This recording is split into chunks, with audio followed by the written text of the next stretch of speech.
Hello and welcome to this webinar in which I will discuss how you can grow expertise from within using remote yet interactive learning methods.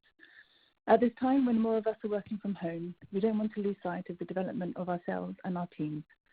This brief webinar will touch upon the area of blended learning and some of the advantages and disadvantages that it can bring.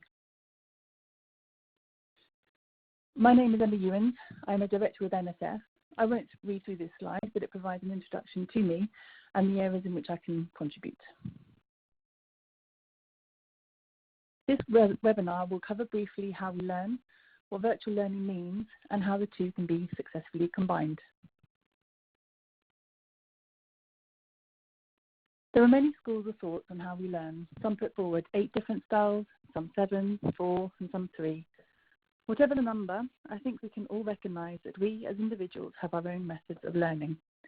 For example, some prefer the visual style of learning, where they can visualise information in their heads and prefer charts, pictures, videos, maps and colours.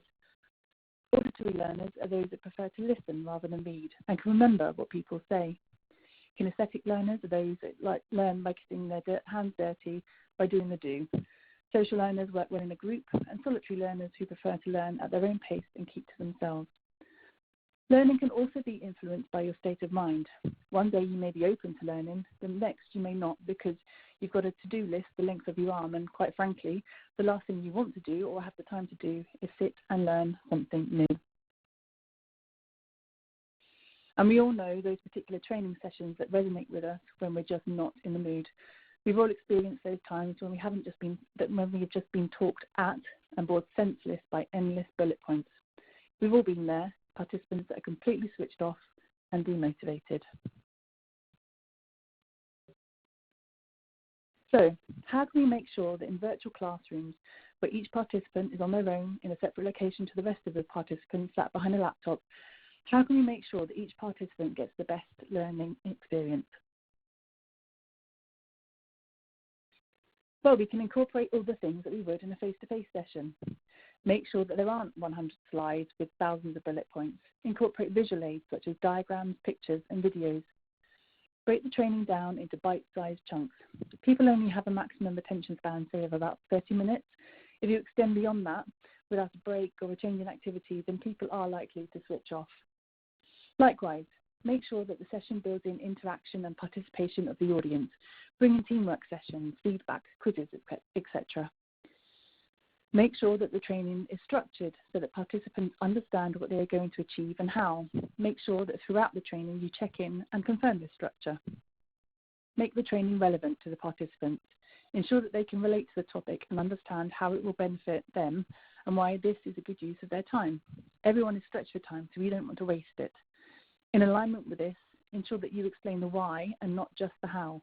It helps the person to do the how if they understand the consequences of doing it either rightly or wrongly. So, in the remote virtual environment, we can achieve all of these things and hopefully satisfy the different learning styles through a blended learning approach. This means that we make good use of the technology available that allows multiple participants to join a virtual classroom. These classrooms can be a mix of presentations, videos, and breakout sessions in which participants can interact with one another through teamwork. The technologies allow interaction from the participants through chat boxes, polling, and annotation tools. These virtual classrooms are then supplemented with self-paced offline learning. This can be in the form of reading through pre-printed material, watching webinars, using interactive e-learning sessions with built-in assessments. These additional resources can be brought in pre, during and after the virtual classroom. It is always good, perhaps with an offline tutor or within the virtual classroom itself, depending on the audience, you can always check in on the participants' learning to ensure there are no areas of confusion or misunderstanding.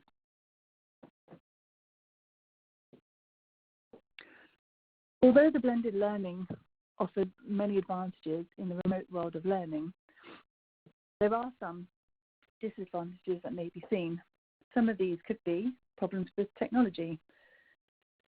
To overcome this, you could send instructions up front and request that participants test the tool before they attend the virtual classroom, checking in with their IT department to make sure that everything works. There also may be a lack of engagement. Because of the virtual nature of the training, some people may be multitasking in the background and throughout the session. To try and combat this, what you could do is ensure that you bring in all of the things that we have previously discussed, the frequent breaks, the interaction, bite-sized learning, all the different tools that we've spoken about. This way, that if you're asking people to participate, they are less likely to be doing something else in the background. Some people may not become prepared for the classroom.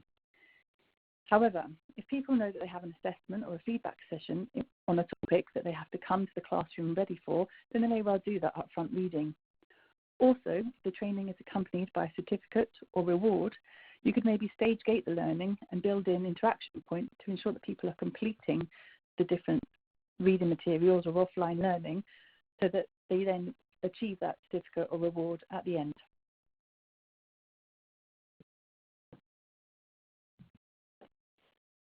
That has been a whistle-stop tour of blended learning and virtual classrooms. It is something that we at NSF are moving towards.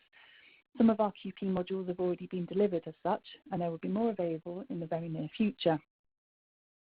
NSF have a vast amount of resources that are available to you on our website, which may be of use in building your own blended courses. As I say, they can be found on the website, or they can be found via our app, which if you haven't downloaded yet, is readily available. And over the next 6 to 12 weeks, we will be providing weekly resources tailored to working remotely and how we can maintain momentum within our teams. The next one being on how to turbocharge your inductions and on-the-job training.